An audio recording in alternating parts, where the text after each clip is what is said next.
My job is a very simple one, to open this high-level dialogue. And so I could just declare it open and go back and sit down.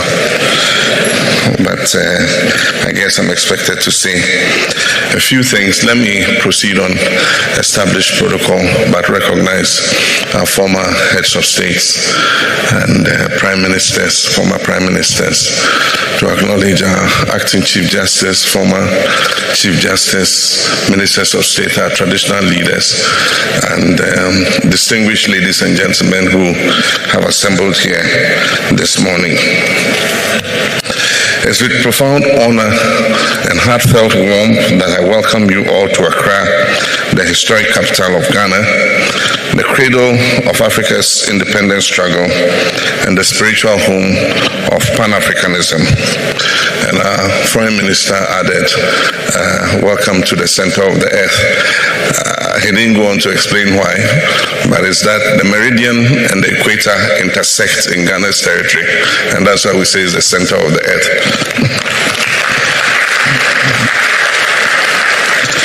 We're very privileged to host the 13th high-level dialogue on democracy and human rights, governance, peace, and security, an essential forum at a defining moment in Africa's development trajectory. This year's dialogue, convened under the theme Justice, Rights, Reparations, and State Building, reaffirms our shared commitment to confronting the structural challenges that continue to shape Africa's condition.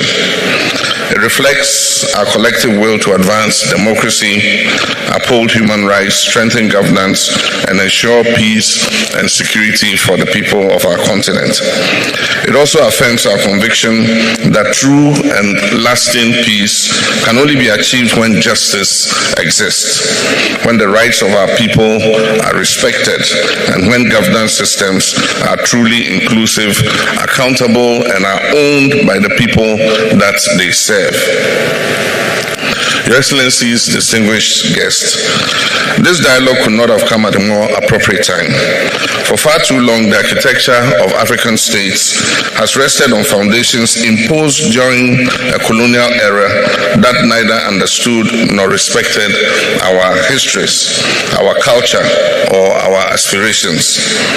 The enduring legacies of slavery, colonial exploitation, systemic racism, and economic subjugation are still visible today in the arbitrary borders that divide our peoples, in the financial hardships imposed by unjust global systems, and in the fragile governance systems, institutions that we're still struggling to strengthen. We gather here not only to examine this painful past, but also to shape a different and a better future for our continent, where African agency, sovereignty, and dignity are restored and respected. A future where state building is informed by our context, shaped by our people, and owned by our African communities. Ghana is honored to contribute to this continental vision. From the bold Pan-African ideals of Osajifo, Dr. Kwame Nkrumah, our first president, to our current engagement on reparative justice and democratic consolidation, Ghana has always stood at the forefront of the struggle for African dignity, unity, and self-determination. We believe that unity is our historical imperative and our most effective instrument for achieving justice and prosperity. The Ghanaian people remain committed to building a continent where no one is left behind and every voice is heard and valued. Yet, we must be honest. This dialogue cannot afford to become another ceremonial event filled with lofty speeches but void of action. Our citizens are watching and waiting. Our young people comprise the majority of our population and are growing increasingly impatient. They are not asking for charity, they demand fairness. They demand opportunity and a stake in our continent's future. Civil society is mobilized, our diaspora is engaged, and our institutions, though still evolving, are increasingly bold and ready to deliver. We must rise to the occasion, not with rhetoric, but with clear action. In that spirit, allow me to place before you two urgent recommendations.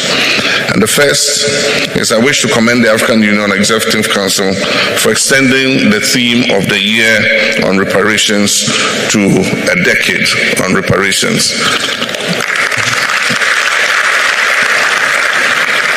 And so from 2026 to 2036 has been declared as the decade of reparations by the African Union. I also wish to commend the Executive Council for approving the terms of reference for the African Union Commission of Experts on Reparations and the African Union Reference Group of Legal Experts on Reparations. These are critical milestones. However, we must now move swiftly to operationalize these instruments. We must empower these bodies with the resources, visibility, and mandate to lead us on this noble journey of truth, justice, and restitution. Let this not be another declaration left on paper. Let it be a living mandate for action. Secondly, I urge this dialogue to take a firm stand on the need for legally binding frameworks across all member states to safeguard our civic space. We must protect the right to organize, to protest, and participate. We must preserve the freedom of the press, the voices of the youth and our women and marginalized groups must be heard and protected. Democracy cannot thrive in the presence of fear or repression. The legitimacy of our governments depend on the inclusion of all our people. Governments must exist for all our people and not just a few.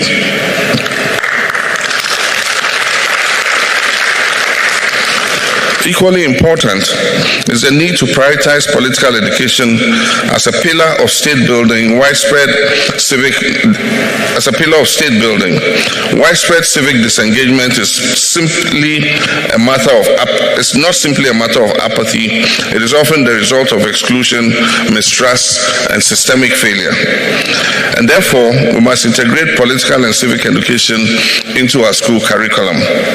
We must encourage public engagement through national dialogues and community platforms.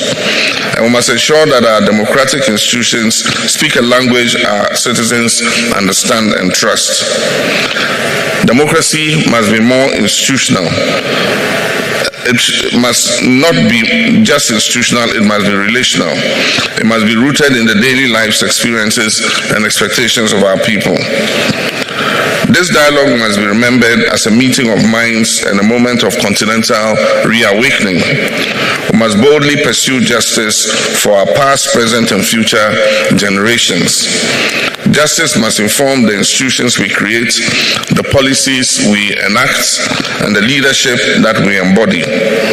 This is not a romantic notion. It is a practical and achievable goal if we are united, determined, and courageous to pursue it.